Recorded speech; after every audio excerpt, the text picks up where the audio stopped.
avec une nouvelle vidéo. Je continue l'alimentation de ma petite playlist sur les bases à l'aquarelle et je vous avais dit, après la vidéo sur la composition des couleurs, comment retrouver les pigments sur vos tubes d'aquarelle, je vous avais dit que je vous ferais une petite vidéo sur le cercle chromatique. Parce que tout ça, voilà, c'est vraiment la base. Quand on commence l'aquarelle, il faut à tout prix faire ce petit exercice-là.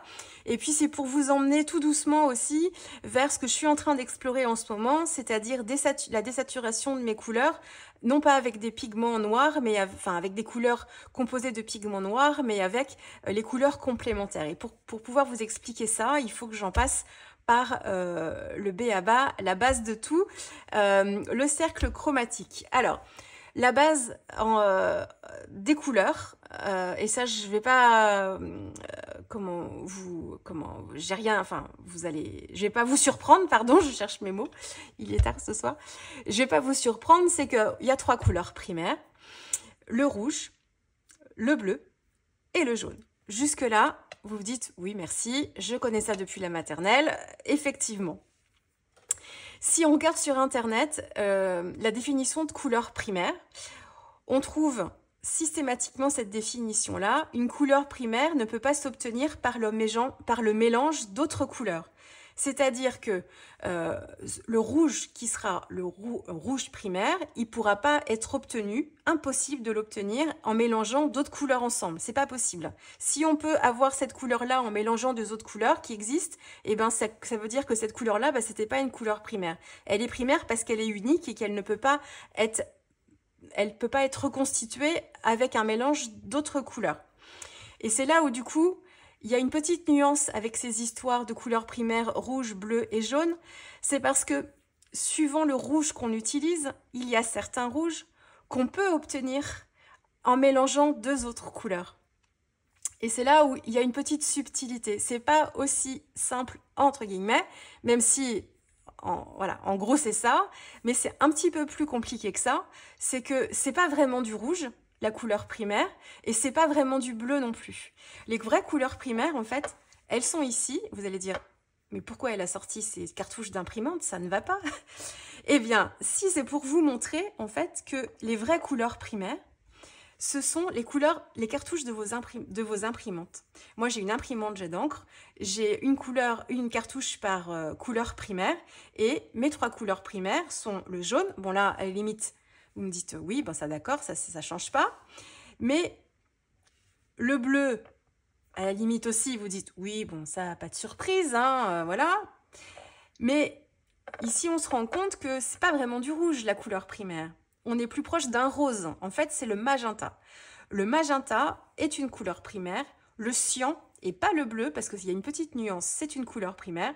Et le jaune, quand il tire ni vers le vert, ni vers le orange, est une couleur primaire. Voilà, donc c'est là où si on veut vraiment parler de couleurs primaires, c'est ces couleurs-là. Donc c'est les couleurs des cartouches de vos imprimantes. Et ensuite, chaque fabricant a déterminé dans son panel de couleurs quelles étaient pour le fabricant ces couleurs primaires. Chez Sennelier, chez Daniel Smith, chez Winsor & Newton, chez Isaro et j'en passe, chaque fabricant a déterminé quelles étaient dans son nuancier les 3 couleurs primaires.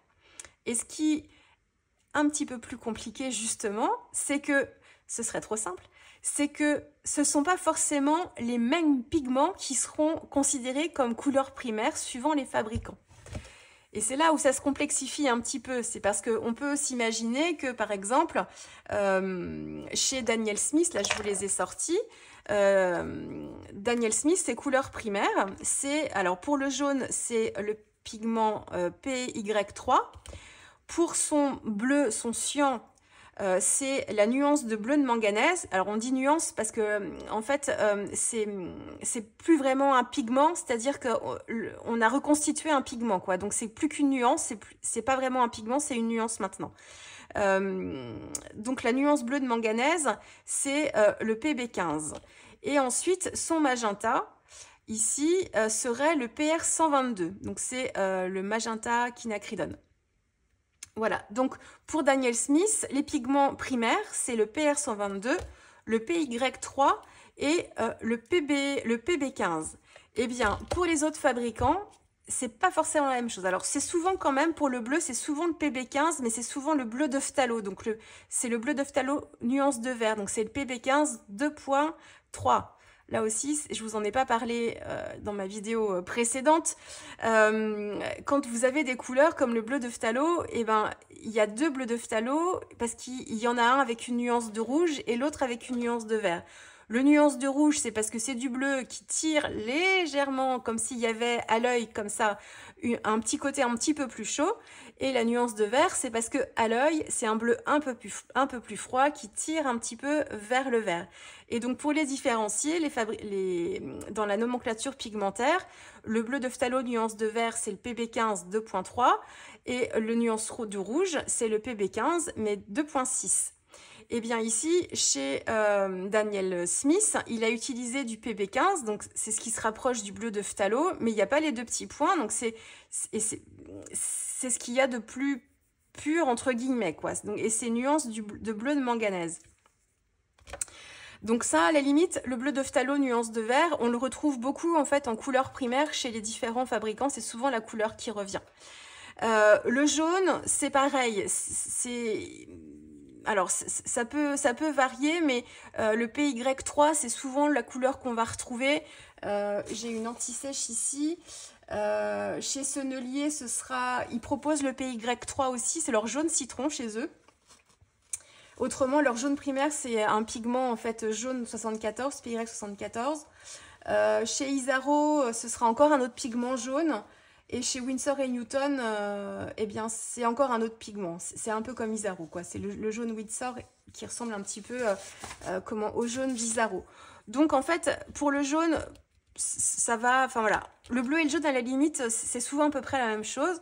Là où ça se complique, c'est pour le magenta, parce qu'alors là, il n'y a pas une marque qui propose les mêmes pigments pour son magenta. Donc là, après, pour s'y retrouver, à la limite... Il faut vraiment se baser sur les couleurs de votre imprimante. Vous voyez bien ces couleurs-là. Et vous choisissez dans votre palette d'aquarelle, en fait, des couleurs qui s'en rapprochent le plus. Si vous voulez être sûr, vous regardez sur les nuanciers des fabricants où vous allez retrouver à côté de la couleur, en fait, c'est marqué primaire quand c'est une couleur primaire. Ils ne le précisent pas tous, hein, je vous le redis. Je vais vous mettre le lien d'un blog que j'ai consulté et qui a fait en fait le recensement un petit peu pour nous. Du coup, parce que c'est plutôt intéressant. Alors, c'est pas lui qui a dit, c'est pas lui qui a décidé que c'était telle et telle couleur, c'est qu'il a interrogé les marques qui ne le précisaient pas, chez Isaro par exemple, qui lui ont donné en fait ce qu'ils considéraient comme couleur primaire chez eux. Et puis autrement, il est allé chercher les informations sur les différents sites aussi des fabricants pour récupérer l'information. Donc ça peut être intéressant parce que en fait, il y a la majorité des fabricants, en fait, ils ont... Autant le bleu, c'est souvent le bleu de phthalo, nuance de vert, mais dans le magenta, par exemple, ils donnent des alternatives, quoi. Ils en donnent 2, 3 qui peuvent correspondre à des couleurs primaires aussi, donc c'est pour ça. Mais quand on ne sait pas trop, en fait, où partir et si on a peur de se tromper, il faut se fier un petit peu à son intuition et essayer de regarder effectivement dans vos couleurs lesquelles se rapprochent le plus de ça. Donc il faut naturellement écarter un petit peu les rouges et puis se focaliser un peu plus sur les roses et puis essayer de voir dans ces palettes en fait ce qu'on a qui correspond. Alors moi je vais pas travailler ici pour l'exercice avec les Daniel Smith, je vais vous montrer en fait avec ma palette Sennelier, pas Sennelier, je vais pas décoder Sennelier dedans, mais avec la palette que je me suis reconstituée, comment je pouvais un peu me faire un cercle chromatique pas trop faux. Alors, on va retirer ça, je vais ranger mes cartouches d'encre parce qu'on n'en a pas besoin. J'ai la roue des couleurs, ça on en reparlera après. Je vous ai mis ici mes 2 godets d'eau pour une fois vous allez les voir. J'ai ma palette ici. Vous allez dire, c'est pas possible, elle a encore un nouveau pinceau. Oui, parce que je les teste en ce moment. Victoria, si tu passes par là, je te fais un petit bisou parce que c'est en échangeant avec une amie scrapeuse on discutait pinceau un peu. Elle m'a dit, mais tu connais pas les versions violettes des pinceaux Black Velvet, tu les as pas testés? Non, je ne les connais pas. Et en fait, je cherchais des pinceaux avec des pointes des poils un petit peu plus nerveux que mes séries, Silver Black Velvet justement. Donc voilà, donc ce sont pas des Black Velvet, c'est Silver toujours et c'est la série Silk 88. Bref, je peux pas vous en dire grand chose pour l'instant, je les teste juste comme ça, il faut que je les teste avec sur mes colorisations surtout. Voilà pour le point pinceau, vous en entendrez parler sûrement plus tard. Donc, mes deux godets, vous voyez, j'ai déjà fait quelques petits essais. J'ai 2 pots d'eau. Alors, vous les voyez jamais sur mes vidéos, ceux-là, parce qu'ils sont hors champ. J'ai toujours 2 pots d'eau. J'en ai un pour mélanger mes couleurs chaudes et un pour mélanger mes couleurs froides. C'est pas essentiel de toujours en avoir 2. C'est-à-dire que j'en ai 2. Si vous n'en avez qu'un, je vais commencer par ça. Si vous n'en avez qu'un, ça marche très bien, mais vous allez être obligé de changer votre eau un petit peu plus rapidement parce que comme vous allez mélanger et du jaune, on va y venir avec le cercle chromatique, on va y mélanger et du jaune, et du rouge, et du bleu. À la fin, on va finir par avoir une eau marronasse, une eau sale. Et du coup, on va être obligé de la changer parce que là, ça va altérer en fait après les mélanges de couleurs qu'on va faire. Si on commence tout de suite à avoir 2 pots d'eau et qu'on mélange d'un côté les couleurs chaudes et d'un côté les couleurs froides, on va ralentir cet effet-là. Alors au bout d'un moment, ça va se salir quand même parce que en fait, l'eau va être de moins en moins pure et va se charger aussi en résidus de pigments, de gomme arabique et tout ça. Et du coup, on va avoir une eau qui sera plus vraiment intéressante. Ce sera plus du tout une eau de rinçage et il faudra les changer au bout d'un moment forcément. Mais on va pas avoir une eau marron du coup puisqu'on aura d'un côté les couleurs chaudes et d'un côté les couleurs froides. Et le mieux encore, et vous là je l'ai fait, je fais pas tout le temps, c'est j'aime bien avoir un pot avec de l'eau pour que justement pour être sûr que mon pinceau soit bien propre quand je veux refaire, mettons, des aplats quand je veux remouiller mon papier et que je veux avoir de l'eau claire. Et en fait, si par exemple j'avais du vert sur mon pinceau, je vais rincer mon pinceau dans mon pot avec du vert. Donc j'ai enlevé l'essentiel de ma couleur et je le rince après une dernière fois dans l'eau claire ici pour vraiment enlever tout ce qui pourrait rester un petit peu et charger en eau pure. Si je garde mon eau et que je le rince et que je garde mon pinceau comme ça et que je me fais un lavis derrière avec une eau claire, soi-disant, elle ne le sera pas vraiment, elle sera un petit peu teintée. Là, ici, ça me permet d'éviter je conserve un pot qui reste relativement clair, mais lui aussi, au bout d'un moment, il va finir par se salir aussi. Hein. Bon, il est là, mais je ne vais pas m'en servir beaucoup pour cet exercice-là. Donc voilà pourquoi j'ai 2 pots. Alors, dans la petite palette que je me suis constituée, dans cette palette-là, mes couleurs primaires là-dedans, elles sont où? Eh bien, si je me réfère à ce que proposent les fabricants, si je fais un mix un petit peu de tout ce que les fabricants me proposent, le bleu de phthalo nuance de vert, qu'il soit chez Sennelier ou chez Isaro ou peu importe, c'est souvent une des couleurs primaires qui est proposée. Moi, ça tombe bien, je l'ai chez Sennelier ici.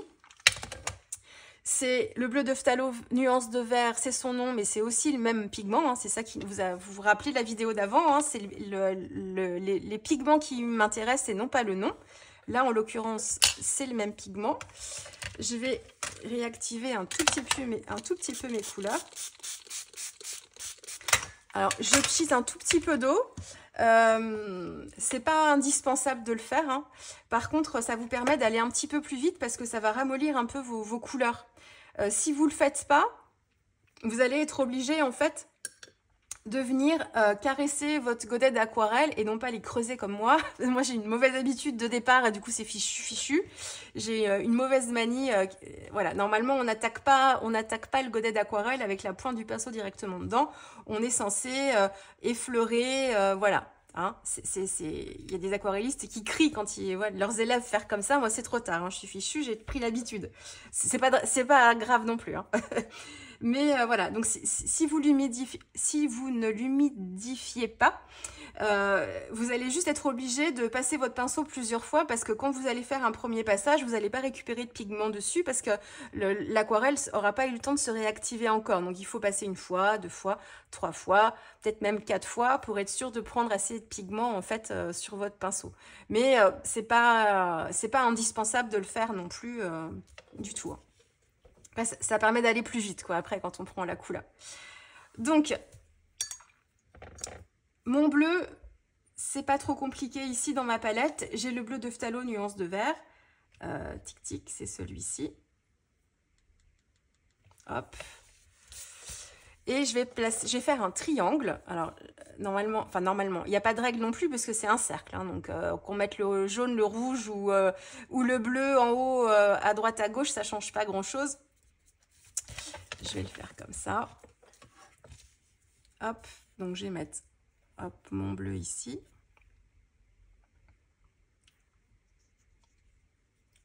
Donc là, il n'est pas trop dilué. Hein. Donc ça, c'est le bleu de phthalo, nuance de vert, l'une des couleurs primaires. Ensuite, pour le jaune, parce que c'est le rose le plus compliqué, pour moi en tout cas. Hop. Pour le jaune, moi j'ai mon jaune sonnelier qui est un jaune primaire. Je me pose pas de questions, c'est le jaune primaire de sonnelier, il s'appelle comme ça. Il convient très très bien. Donc je vais le prendre. Par contre, vu que je l'ai utilisé avant, il peut être un peu sale. Donc je veux être sûre que ce soit du jaune. Hop, j'ai un petit truc, petit papier brouillon là. Hop, je me prends un petit essuie-tout. C'est mieux d'avoir un petit chiffon, hein, c'est plus écolo. Mieux pour la planète.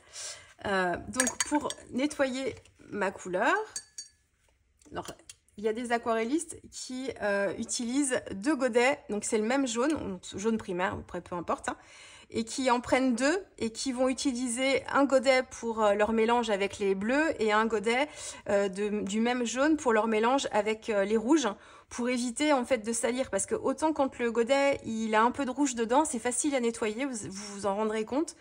Mais par contre, quand on a mis un petit peu de bleu dedans et qui s'est un petit peu verdi, il peut rester une petite nuance verdâtre, quoi, et ça peut être un petit peu dérangeant. Donc c'est vrai qu'il y a des aquarellistes qui mettent les 2 mêmes jaunes dans leur palette pour pouvoir les mélanger, un avec les rouges et l'autre avec les bleus. Mais on peut les nettoyer très facilement. Hop, donc là j'ai juste vérifié que j'ai pas, c'est vraiment mon jaune et que j'ai pas de nuance verte.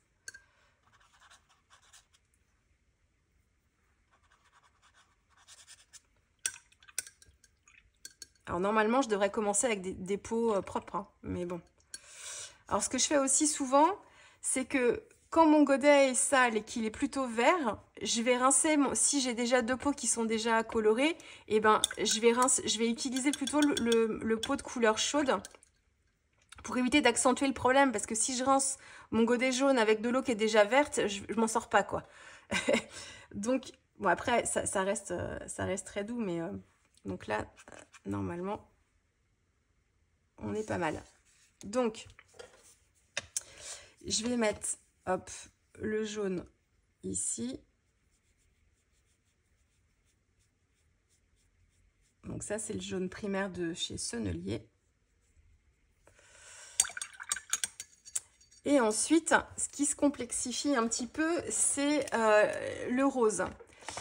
Alors, là, comment j'ai fait pour savoir, j'ai regardé en fait quels étaient les pigments dans les différentes marques qui correspondaient à leur couleur primaire.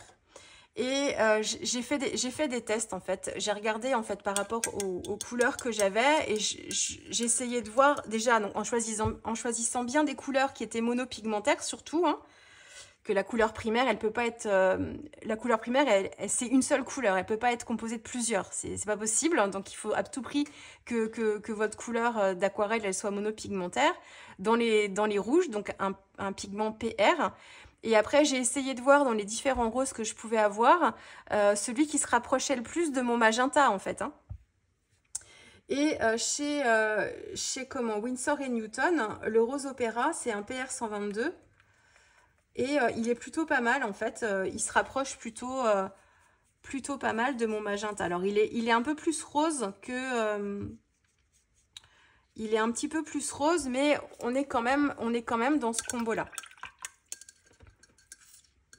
Si je vous prends, je vais vous montrer par rapport à la... Donc c'est un PR 122 aussi, celui-là, vous allez voir, c'est pas la même chose.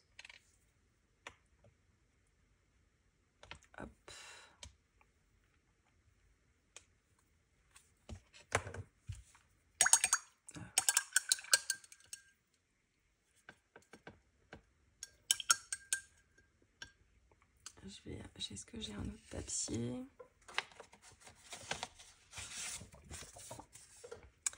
Si je le prends hop, ici.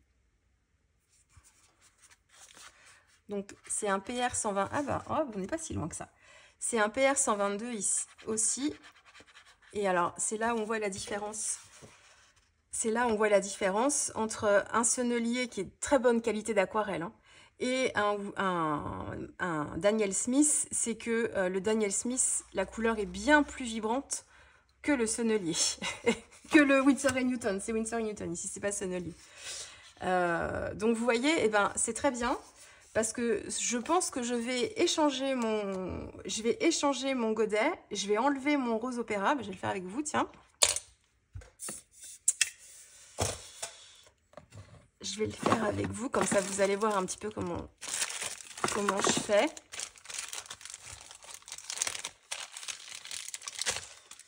Hop. La vidéo va encore durer, hein, c'est pas grave. Où est-ce qu'il est? Ah, voilà. Donc, je vais mettre plutôt dans ma palette.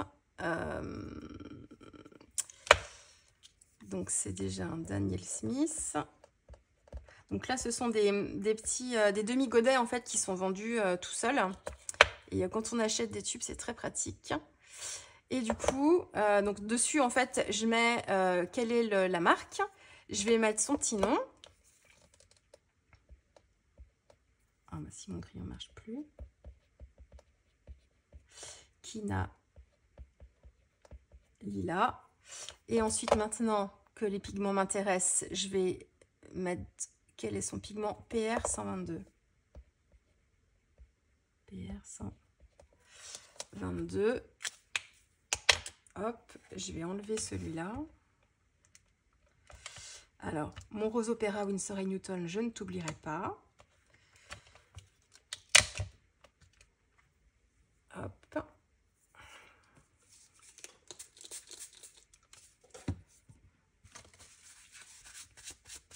Parce que forcément, je m'en mets plein les mains.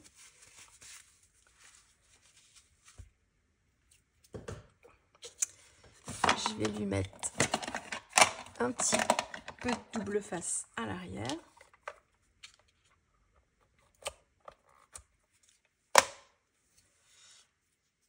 Hop.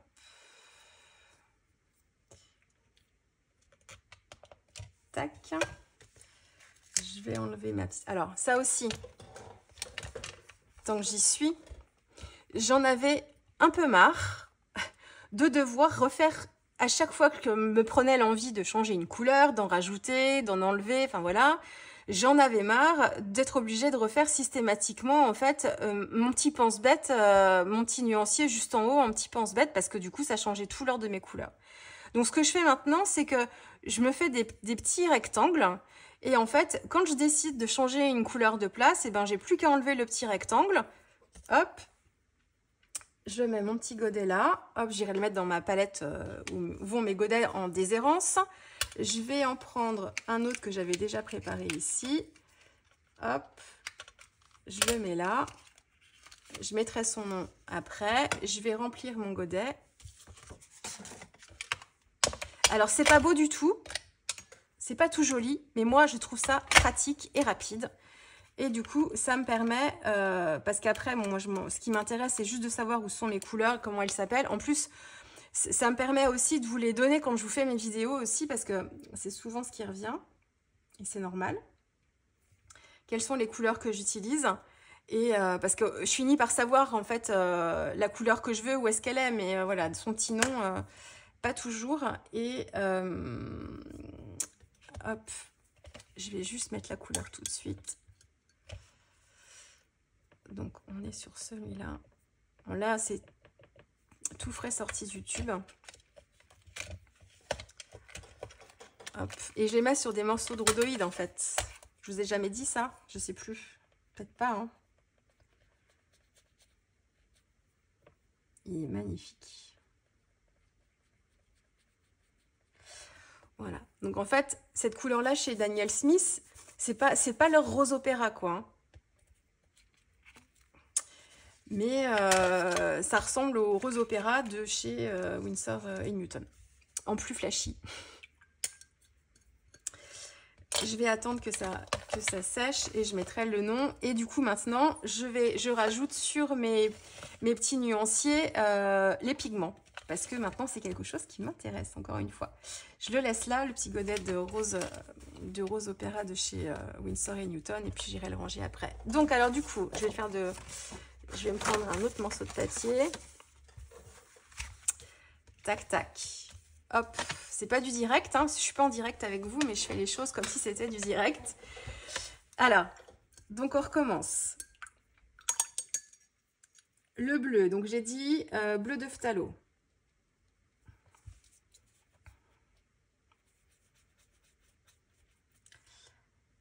Tac.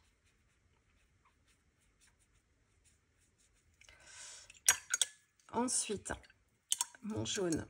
Je pense carrément complètement bien mon pinceau. C'est le jaune primaire de chez Sennelier. Je vais les mettre, je vais le mettre là.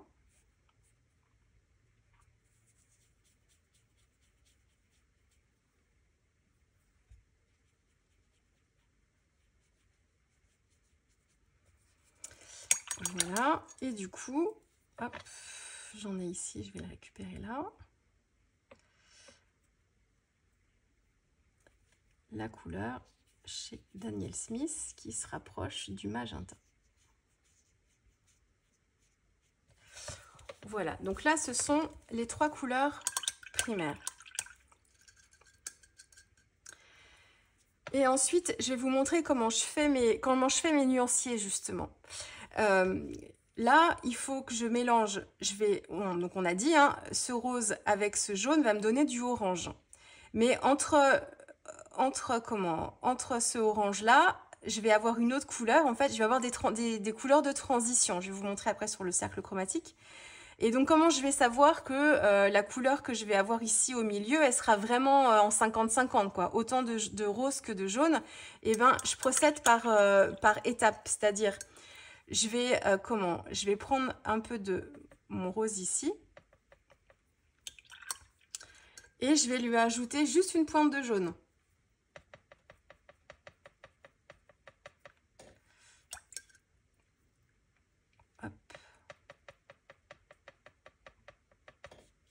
Donc là, j'ai mis du rose avec une pointe de jaune.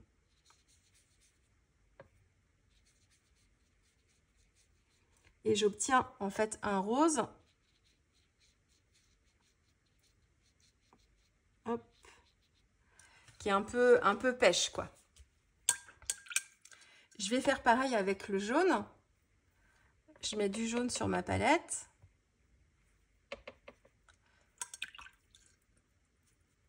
Et je vais mettre, hop, une pointe de rose dedans.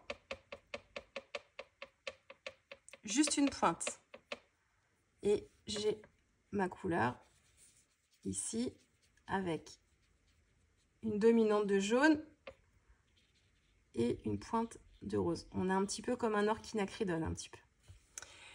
Et du coup, je vais pouvoir trouver ma couleur du milieu. Ça, c'est ma façon de faire, hein. C'est normalement, on vous explique qu'il faut mélanger le rose et le jaune pour avoir du orange. Et puis après, vous choisissez. Après, vous faites les couleurs secondaires, les couleurs tertiaires, pardon.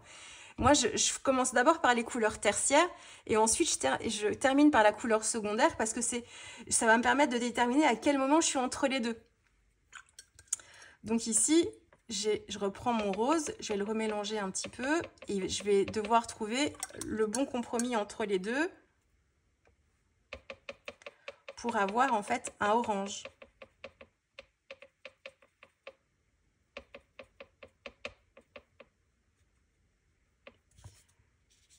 Ici.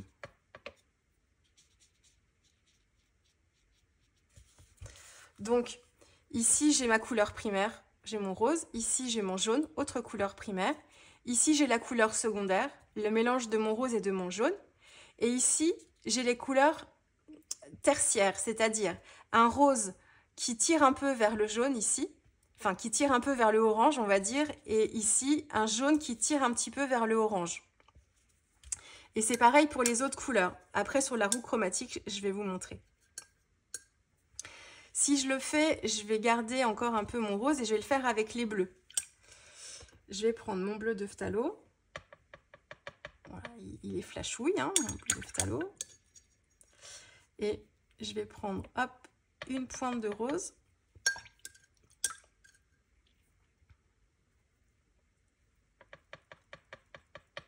Ici.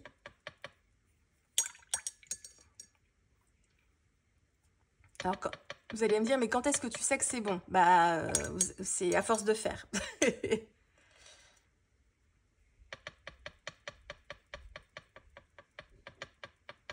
Voilà.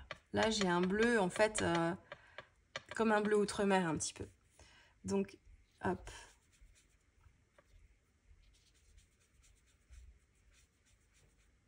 À la limite, bon, je me trompe de godet.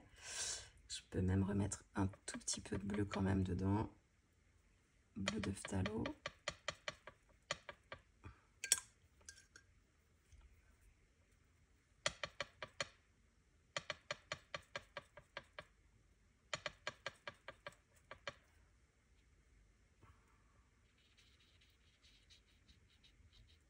Voilà, on n'est plus sur un bleu comme ça. Et je vais faire pareil avec le rose. Je vais en prendre un peu.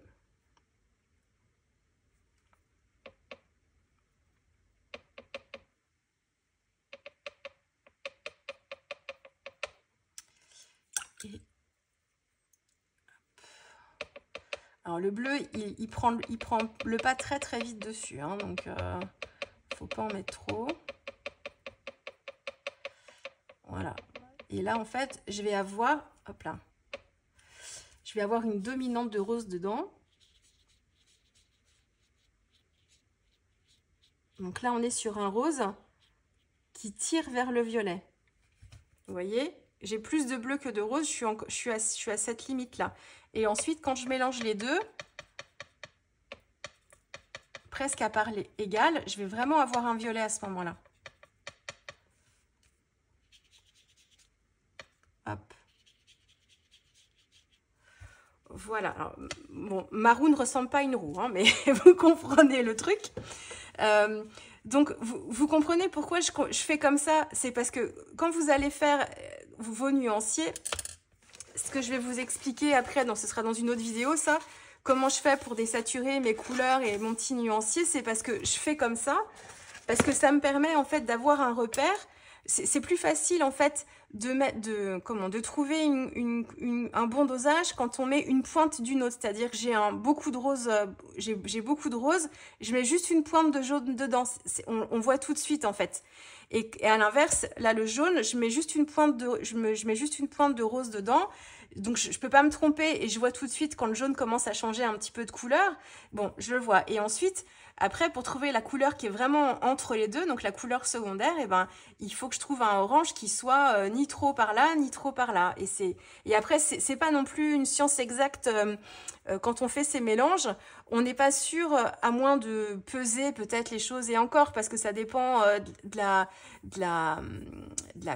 teinte des pigments et de leur intensité aussi. Il y a là, mon rose, il est hyper flash. Le bleu, d'un côté, il est hyper flash aussi. À la limite, le jaune primaire, ici, il sera un peu plus doux. Il se fait vite manger, quoi. Donc, il faut peut-être en mettre un petit peu plus pour avoir, en fait, un équilibre.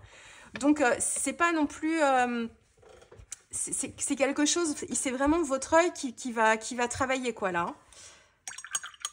Alors, là, j'ai fait les roses vers les jaunes, les roses vers les bleus. Puis là, je vais faire les nuances de vert. Donc, je vais commencer par mon jaune ici. Je vais éviter de le salir tout de suite.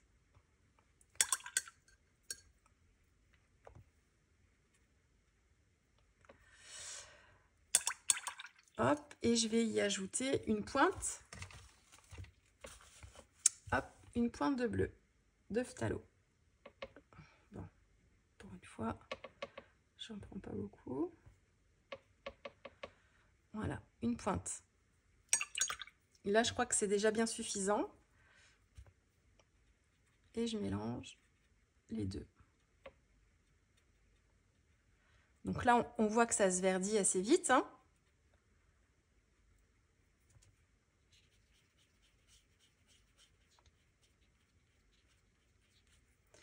Je vais faire pareil avec le bleu. Je mets du bleu ici.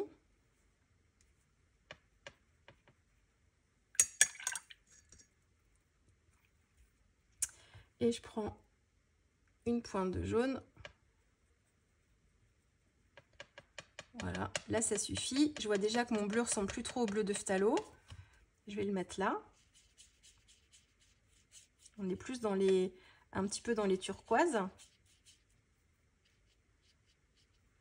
Et ensuite, je vais hop, mélanger un petit peu les deux comme ça.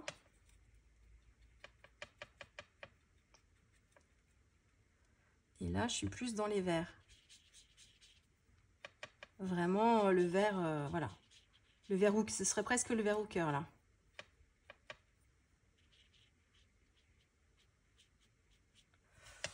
Hop. Donc, non, vous imaginez que ça fait un joli cercle. J'ai pas tracé au compas avant, hein. Vous m'excuserez, mais c'est vraiment pour vous faire la démonstration et pour vous expliquer comment moi je procède pour me faire en fait. Alors, je me fais pas des petits exercices de roue des couleurs tous les 2 jours, hein. Par contre, quand je vous le redis, quand je fais mes sessions en fait de petits de mélange, de mes petits nuanciers, et ben effectivement je les fais comme ça. Pour essayer de voir en fait voilà à quel moment en fait je suis au peu près au milieu. Alors peut-être que ce vert là c'est pas tout à fait celui où c'est 50-50, mais vous voyez bien qu'il y a une nuance quoi. Donc en fait après dans le cercle chromatique, hop, si je prends par exemple la partie des, je vais le faire comme ça, sur la partie des jaunes, hop ici. Alors forcément, attendez. On va faire, pour que vous soyez dans le même sens sur la première explication, je vais le faire comme ça. On s'en fiche, hein, il n'y a pas de règle, mais c'est que c'est dans le même sens que mon truc là. Là-haut, hop, hop, voilà. Donc, sur le cercle chromatique, c'est du rouge. On a compris, c'est pas vraiment du rouge, c'est du magenta, mais ça dépend quel magenta. Voilà, ça dépend des marques. Donc, ici, voilà, ici, j'ai ma couleur, je vais le remettre. C'est pas, j'ai pas préparé ça longtemps à l'avance, hein, donc je vous le fais un peu comme ça me vient, mais donc là c'est couleur primaire et couleur primaire. Donc ça fait un triangle, hein. Voilà. Donc là c'est le magenta, là c'est le jaune. Et là, c'est le... Je vais mettre le cyan parce que le bleu... en fait, pour nous, le bleu, c'est un peu plus ça. Là, mais voilà. Donc, c'est le cyan phthalo. Hein, on va mettre entre parenthèses. C'est le bleu de phthalo et c'est le nuance de vert. C'est important parce que le nuance du rouge, du coup, on est un peu plus déjà de ce côté. Donc, voilà. Donc, couleur primaire, couleur primaire, couleur primaire. Ensuite, ici, on a la couleur secondaire. Couleur secondaire ici. Hop. Là, ici, on a la couleur secondaire. Ici, on a la couleur secondaire. Et ensuite, on a les couleurs tertiaires ici. Tertiaire, couleur tertiaire, couleur tertiaire, couleur tertiaire, couleur tertiaire. Couleur tertiaire. Donc, quand je reprends ma roue des couleurs, j'ai bien ici ma couleur primaire, j'ai mon jaune ici, là j'ai la couleur secondaire, donc c'est le mélange entre mon magenta et mon jaune à proportion égale qui me donne le orange, la couleur secondaire. Et ensuite les couleurs tertiaires, c'est-à-dire c'est quand je mélange ma couleur secondaire avec encore un peu plus de couleur primaire. Donc ici, quand je mélange le orange avec un peu de rouge, eh ben j'ai un rouge orangé. Quand je mélange mon orange avec un peu plus de jaune, j'ai un jaune orangé. C'est ce qu'on retrouve ici. Ici, j'ai mélangé, j'ai le orange. Si je le remélange, parce que c'est comme ça qu'on devrait faire l'exercice, hein. Je fais d'abord mon orange, je le mélange avec un peu plus de magenta et j'ai cette couleur-là. Moi, je le fais à l'inverse, parce que je trouve ça plus facile. Donc, j'ai mon magenta ici et j'ai mélangé avec un tout petit peu de jaune pour avoir cette couleur-là. Mais normalement, on devrait faire, je fais mon orange et ensuite ma couleur tertiaire, et ben je prends ma couleur, je prends mon orange ici, j'y rajoute un tout petit peu de rouge et j'ai mon rouge orangé. Pareil pour le jaune. Ici pour les verts,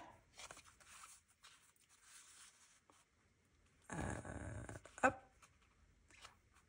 voilà. C'est la même chose. J'ai le jaune ici, le bleu ici. Je fais un mélange 50-50, j'obtiens le vert. C'est cette couleur-là. Et ensuite, dans mon vert, je rajoute un petit peu plus de jaune. J'obtiens un jaune-vert. Dans mon vert, je rajoute un petit peu plus de bleu, j'obtiens un bleu-vert. Le bleu-vert, il est ici. Vous voyez, on n'est pas très très loin, hein. Et le jaune-vert, on est ici. Moi, je ne fonctionne pas comme ça, vous avez vu. Je ne fais pas mon vert d'abord et après, je fais les couleurs tertiaires. Je prends le jaune, je mets un tout petit peu de bleu, j'obtiens ma couleur tertiaire ici. Donc, c'est mon vert jaune.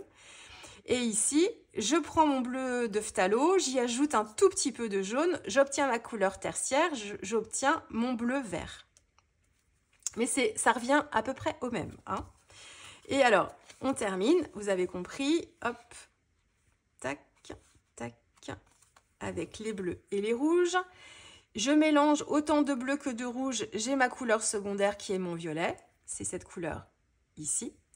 Je prends mon violet, j'y mets un peu plus de bleu, j'obtiens un bleu-violet, c'est cette couleur-là. Et à l'inverse, j'ai ma couleur violette, je lui rajoute un petit peu plus de rouge, j'obtiens mon rouge-violet qui est ici. Je vous le redis pour la troisième fois, ce sera la dernière. Je prends moi mon magenta, j'y ajoute un tout petit peu de bleu et j'ai tout de suite ici ma couleur tertiaire. Et à l'inverse, je prends mon bleu de phthalo, j'y ajoute un tout petit peu de magenta et j'obtiens directement ma couleur tertiaire ici, ce bleu un petit peu plus profond. Donc, voilà pour l'histoire du cercle chromatique. C'est vraiment les trois couleurs primaires et suivant les dosages, on va avoir des couleurs qui vont avoir tendance à virer, à se réchauffer ou à se refroidir. Mon magenta ici, il se réchauffe quand je lui ajoute du jaune parce que si je lui en ajoute beaucoup, j'arrive carrément à du orange. Et il se refroidit plus j'ajoute du bleu, parce qu'au fur et à mesure que j'ajoute du bleu, si j'en mets de plus en plus, je vais finir à la fin avec que du bleu d'ailleurs. Et voilà, donc je refroidis comme ça. Et c'est pareil entre le bleu et le jaune. Le jaune, si je lui ajoute un tout petit peu de bleu, je le refroidis. Et plus ça va, plus ça devient froid. Par contre, avec le magenta, si j'en rajoute un petit peu, je le réchauffe et ainsi de suite. Donc voilà pour ça. Les histoires ensuite de gris. C'est quoi le gris? C'est quand les trois couleurs primaires se rencontrent au milieu. C'est-à-dire c'est quand on mélange ces trois couleurs primaires ensemble. Donc par exemple ici, là j'ai un fond. Enfin bon, c'est comme ça que je fais moi. Je ne vais pas faire comme ça. Je vais vous le refaire du début. Je vais prendre un peu de bleu de phthalo. Première couleur primaire. Je vais prendre un petit peu de mon magenta ici. Donc j'obtiens un joli violet. Donc c'est bien le mélange. J'ai autant de bleu que de rouge, j'ai du violet. Et ensuite, je vais y ajouter la dernière couleur primaire qui est mon jaune. Et là, j'ai les trois couleurs ensemble. Et si je vous le montre sur un papier brouillon, ici, je vais obtenir en fait une sorte de prune. Donc, c'est pas vraiment le marron. Donc, ça veut dire que c'est peut-être encore un peu trop chaud et qu'il faudrait que je mette un peu de bleu. Ça veut dire que j'ai pas autant de chaque.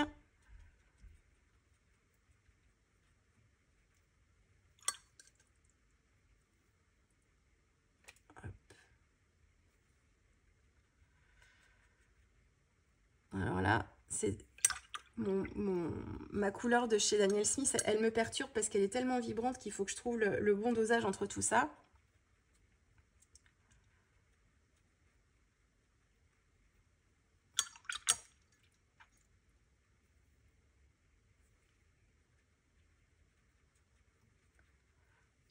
Voilà, hop, je vais y arriver, hein.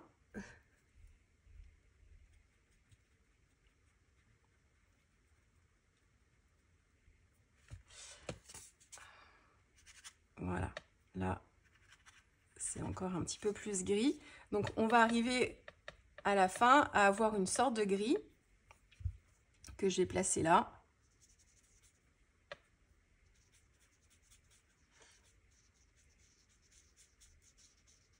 Hop. Donc là, c'est le mélange. Alors là, mon magenta, il me perturbe parce qu'il est hyper pigmenté. Du coup, quand j'en prends, en plus, c'est là où on vous dit souvent, attention, quand vous utilisez l'aquarelle qui sort du tube, quand elle est fraîche, c'est qu'on en prend énormément de pigments, en fait, sur le pinceau. Donc c'est un peu dangereux. Donc là, en fait, ça fausse un tout petit peu la donne.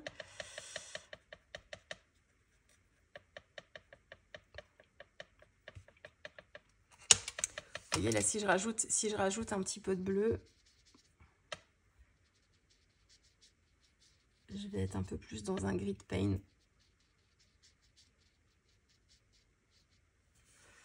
Ouais, là c'est quand même mieux. Donc en fait, suivant les dosages, vous allez vite vous en rendre compte quand vous voulez faire du marron. Vous allez en fait, si vous voulez un marron chaud, bah, vous aurez un petit peu plus de magenta dedans. Enfin voilà, après vous allez ajuster en fait vos dosages. Et puis suivant les couleurs que vous utilisez aussi, vous allez vous rendre compte. Là, il faut que je me calme un peu sur le magenta parce qu'en plus elle est vraiment toute fraîche là, ma couleur. Et j'en prends trop. Donc j'ai tendance à avoir des mélanges en fait qui vont se chauffer, qui vont se réchauffer tout de suite.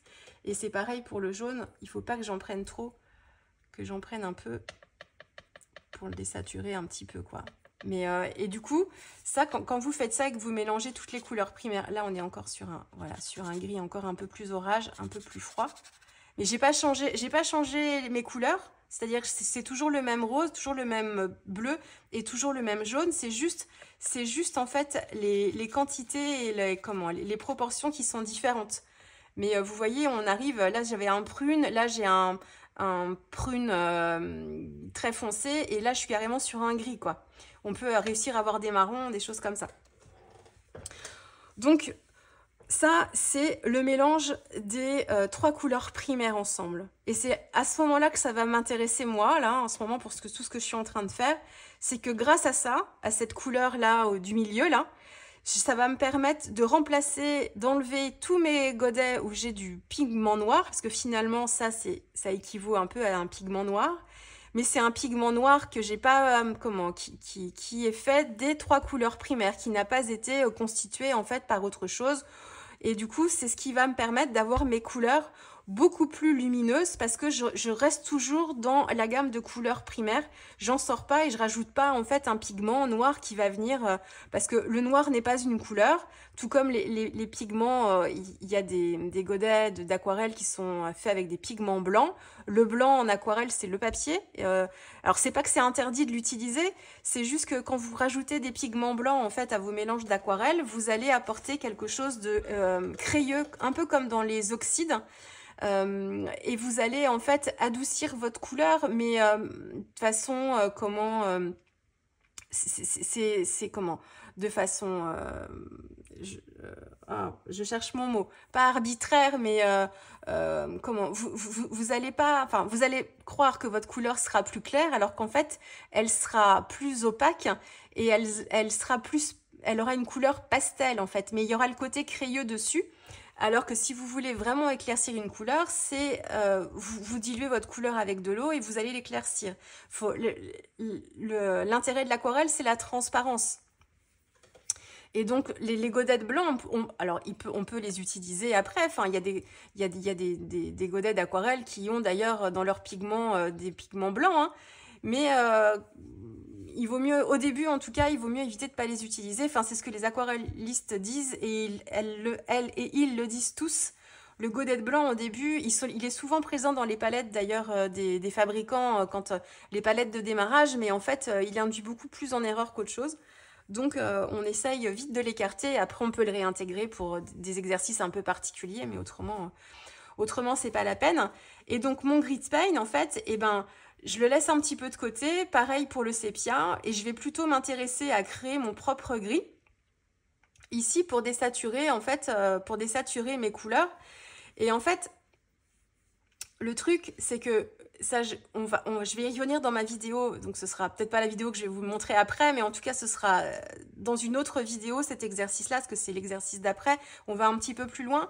Mais en fait, quand on veut désaturer une couleur, on se rend compte qu'en fait, quand on mélange les 3 couleurs primaires ensemble, on obtient du gris. Et c'est le gris le gris, il absorbe la luminosité, en fait, paf. Donc, dès qu'on va ajouter un peu de gris à une couleur, on va enlever un peu de sa luminosité et on va, ce qu'on appelle, désaturer la couleur. Donc, en fait, si par exemple, je travaille avec mon bleu cyan, donc le bleu de phthalo, et que je veux le désaturer un tout petit peu, eh bien, j'ai qu'à utiliser du orange. J'ai pas besoin de m'embêter à remettre du magenta et à remettre du jaune. Parce que si j'ai du orange, eh ben, autant utiliser mon orange tout de suite et le mélanger à mon bleu, et comme ça j'aurai un bleu qui sera complètement désaturé. C'est la même chose pour le magenta. Le magenta, si je veux le désaturer, il faudrait que j'utilise un peu de bleu et un petit peu de jaune, mais le bleu et le jaune c'est du vert, autant que j'utilise mon vert directement. Et je vais, en mettant un tout... Alors si j'en mets trop, je vais finir par avoir un gris, hein. Donc on en met un petit peu, hein. Mais ça va me permettre de désaturer mon magenta. Et puis pareil pour le jaune, si je veux désaturer mon jaune, il faut que je rajoute un petit peu de bleu et un petit peu de magenta. Eh bien, le magenta et le bleu, c'est du violet. Si je rajoute un peu de violet à mon jaune, je vais le désaturer. Et c'est pareil à l'inverse, c'est-à-dire que mes couleurs secondaires, je peux les désaturer avec la couleur primaire qui est à l'opposé. Donc c'est pour ça qu'on les appelle les couleurs complémentaires. Donc le orange, le jaune orangé, en fait, sa couleur opposée, en fait, c'est le bleu rouge. Et si je mets un tout petit peu de ce bleu-là, donc le mélange un tout petit peu de bleu avec un petit peu de magenta, je vais pouvoir désaturer mon orange. Alors c'est encore plus parlant ici, parce que sur la roue chromatique, on s'en rend encore mieux compte. Mais ici, si je place en fait la pointe de mon triangle sur mon jaune, tout de suite, je sais que la complémentaire, c'est celle qui se trouve à l'opposé sur le cercle chromatique, c'est le violet. Donc le violet, c'est autant de rouge que de bleu. Si j'ai un jaune orangé, comme un gomme gut par exemple, le gomme gut ici, vous l'avez, il est ici. Donc c'est un jaune, mais on voit bien qu'il est plus chaud, quoi, qu'il y a une pointe de rouge dedans, hein. On se rapproche un petit peu de cette couleur-là. Eh bien, si j'ai un jaune qui est un petit peu orangé comme ça, si je veux le désaturer, plus que du violet, il faudrait que je prenne une couleur qui soit un petit peu plus bleutée, quoi, un violet, mais qui soit un peu plus bleu. Si je suis sur les rouges orangés, par contre, hop, ici, si je suis sur les rouges orangés ici, pour désaturer mon rouge orangé, il faudrait que j'utilise sa complémentaire, donc la couleur opposée sur le cercle chromatique. Et sa couleur opposée, c'est un bleu avec une pointe de jaune dedans, un bleu vert. Si j'utilise du vert, je ne suis pas forcément fausse non plus, mais ce sera un poil trop. Voilà. Donc, et après, c'est en faisant, on fait des tests, on se rend compte de ce qui convient bien. Mais ça fonctionne comme ça. Et donc, ce que je suis en train de faire en ce moment, c'est que je prends en fait des couleurs que j'aime bien et j'essaye de voir comment je peux les désaturer en utilisant leurs couleurs complémentaires. Alors, vous allez me dire, oui, mais là, c'est facile parce que comme tu as utilisé les 3 couleurs primaires, tu sais tout de suite quelle est la complémentaire. Parce que tu es sur ces 3 couleurs-là. Mais quand tu utilises tes autres couleurs, comment tu le sais? Eh bien, là encore, c'est à force de faire. Et c'est votre œil qui va s'habituer au fur et à mesure. C'est pour ça que je vous le redis encore, mais il faut vraiment, vraiment, vraiment vous entraîner. Alors, faire l'exercice de la roue des couleurs, là, c'est important. Il faut le faire de temps en temps, régulièrement. Et vous pouvez très bien le faire avec d'autres couleurs que celle-ci. Là, c'est les couleurs primaires. Mais vous pouvez très bien le faire avec un rouge, avec un autre type de bleu, avec un autre type de jaune. Et vous voyez ce que ça donne. L'aquarelliste dont je vous parle, encore une fois, je vais vous mettre le lien vers sa chaîne et les vidéos dont je vous parle. Elle explique qu'en fait, les roues des couleurs, et c'est ce que propose Daniel Smith dans un set d'ailleurs, d'un set de couleurs, lui, il propose de doubler les couleurs primaires. C'est-à-dire que dès le départ, quand vous composez, ça c'est important pour la composition de vos palettes, que quand vous composez votre palette, un peu plus que les 3 couleurs primaires, même si en les utilisant toutes les 3, on est censé faire vraiment tout un large choix, Mais il propose, lui, de les doubler, c'est-à-dire de prendre un rose qui sera un rose plutôt chaud qui tire un peu vers le rouge et un rose plutôt froid qui tirera un petit peu vers le violet. Alors ce sera pas un violet comme ça, hein. Enfin ce sera pas une couleur comme ça, mais c'est tout dans la nuance. Il propose la même chose pour les bleus, un bleu qui sera un peu plus froid, un bleu qui sera un peu plus chaud et la même chose pour le jaune. Un jaune qui sera un petit peu comme le jaune citron, qui aura une petite nuance verte comme ça. Et puis un autre jaune, un peu comme le gomme gut ici, que j'ai moi ici, et qui donnera une tonalité un petit peu plus chaude. Et du coup, quand vous ferez vos mélanges, eh bien, si vous voulez un mélange plutôt chaud, vous utiliserez le gomme gut mélangé avec un rouge, par exemple. Et puis, si vous voulez faire plutôt une couleur froide, vous prendrez votre jaune citron que vous mélangerez avec votre bleu froid pour avoir une couleur qui se rapproche. Ça, je vais pas vous l'expliquer plus. C'est pas le niveau du dessus, mais c'est voilà, c'est une petite spécificité. Et l'aquarelliste, j'ai plus son nom en tête, donc description encore. Vous irez voir, elle l'explique très bien et voilà, c'est très clair quand elle le dit. Donc je vous laisse aller voir pour cette petite subtilité-là. Mais oui, ce que je voulais vous dire, voilà, c'est ça. C'est que quand vous allez avoir vos couleurs d'aquarelle, donc on privilégie des godets qui n'ont pas de pigment noir à l'intérieur. On essaye de pas avoir des couleurs qui sont composées de trop de pigments, sinon quand on va les mélanger ensemble, on va se retrouver avec des mélanges un petit peu boueux, c'est ce que je vous avais dit. Même si c'est pas, si vous en avez et que vous les aimez, il n'y a aucun problème, hein. Et puis ensuite, après, dans les couleurs, par exemple, ici, ce que j'ai fait comme exercice, c'est j'ai un rouge vermillon. Donc, en fait, le rouge vermillon, il serait, en fait, un petit peu plus par là. Et je vais, en fait, quand je voudrais le désaturer, ben, la roue des couleurs est ma meilleure amie, au pire, hein, si vous vous rappelez plus. Je serais, en fait, le rouge vermillon, vous voyez, c'est un rouge, mais qui tire un peu vers le orange.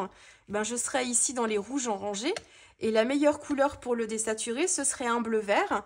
Donc ce serait par exemple un turquoise de phthalo ici, ou un turquoise cobalt dans les couleurs que j'ai déjà. Ou alors carrément en fait mon bleu que je viendrais refroidir un tout petit peu avec une pointe de jaune pour être un petit peu dans les bleus verts et être de ce côté-là, vous voyez. Et c'est pareil pour les autres couleurs, voilà. C'est pour ça aussi que j'ai un violet de Winsor et un orangé de Chine, hein, parce que le violet Winsor, en fait, c'est un violet qui est déjà fait. Et c'est un monopigmentaire, celui-ci, celui que j'ai choisi ici. Donc pour désaturer une couleur, par exemple, si je suis ici, si j'ai mon violet, en fait ici, si je veux désaturer, alors ce sera plutôt à l'inverse, j'ai du violet et je veux le désaturer, je vais mettre le jaune, et à l'inverse, si j'ai du jaune et que je veux le désaturer un petit peu, donc alors désaturer un jaune, ça va vous donner un côté un petit peu marron, et ben je vais utiliser du violet, et comme celui-ci il est déjà tout prêt et qu'il est monopigmentaire, ça va me faciliter un petit peu le travail, quoi. L'orangé de Chine, il n'est pas monopigmentaire de mémoire, mais je suis dans des pigments quand même en jaune et rouge, je crois, et c'est pas trop gênant. Ça va me faire à peu près le même effet. Donc c'est pour ça que j'ai des couleurs aussi comme ça. Mais donc voilà, pour la composition de ma palette, alors c'est pas quelque chose que je fais depuis longtemps, je vous le redis, hein. Je dis pas qu'elle va rester comme ça non plus toute la vie. Et puis j'aime bien changer aussi, mais c'est pour moi, je le prends comme un exercice là pendant les différentes réalisations que je vais faire. Et ça me permet encore une fois d'approfondir un petit peu tout ça. Donc voilà ce que je voulais... Alors encore, je sais pas, je vais me lever, combien de temps elle dure cette vidéo? 1 heure, bah, j'ai fait plus que la précédente. Donc voilà, j'arrive pas à faire synthétique en fait, parce que il y a l'exercice de base et puis il y a la façon dont moi je le pratique aussi, qui est pas forcément la façon de faire enfin, je suis peut-être sûrement pas la seule à faire comme ça, mais je veux dire, c'est pas forcément dans les leçons empiriques, c'est pas forcément qu'on les apprend comme ça qu'on les apprend, mais c'est comme ça que moi je le fais et c'est comme ça que je m'y retrouve un petit peu mieux. Donc voilà pour la roue des couleurs. Donc le jaune, le vert et le bleu, oui, mais c'est pas tout. Le jaune, le rouge et le bleu, oui, mais c'est pas tout à fait du rouge, c'est plus du rose. Et le bleu, c'est pas tout à fait le bleu qu'on connaît. C'est un petit peu plus un bleu un petit peu plus clair, un petit peu comme le bleu cyan. Mais et le jaune, ça change pas grand chose. Donc voilà pour cette petite partie. Je vais en faire une autre sur les couleurs complémentaires et revenir un petit peu sur ce que je suis en train de faire ici. Je vais vous la remontrer, mais hop, ce que je suis en train de faire ici, quand je pars en fait de mes couleurs plutôt chaudes ici et que je les désature, non pas avec Grit Paint ou Sépia, mais avec la couleur complémentaire pour arriver à ces couleurs-là ou à ces couleurs-là qui m'intéressent moi. Donc ce sera l'objet d'une autre vidéo encore. Donc voilà, j'espère que c'est pas trop... Là encore une fois, je vous ai pas trop embrouillé l'esprit. C'est quelque chose qui s'apprend aussi au fur et à mesure. C'est un petit peu comme les histoires des pigments d'ailleurs. Hein.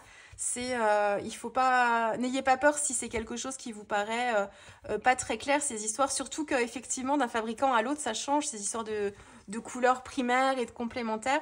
Le principal, c'est d'avoir compris un peu dans ces histoires de gamme de couleurs, quoi.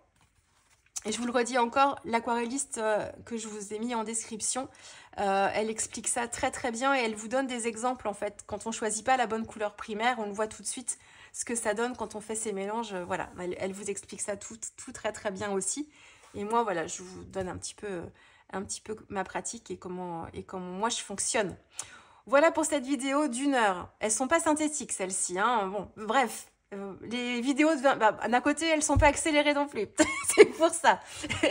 Il n'y a pas de secret non plus. Voilà. Allez, je vous laisse ici. Et puis, on va se retrouver très vite avec une prochaine vidéo. Allez, au revoir.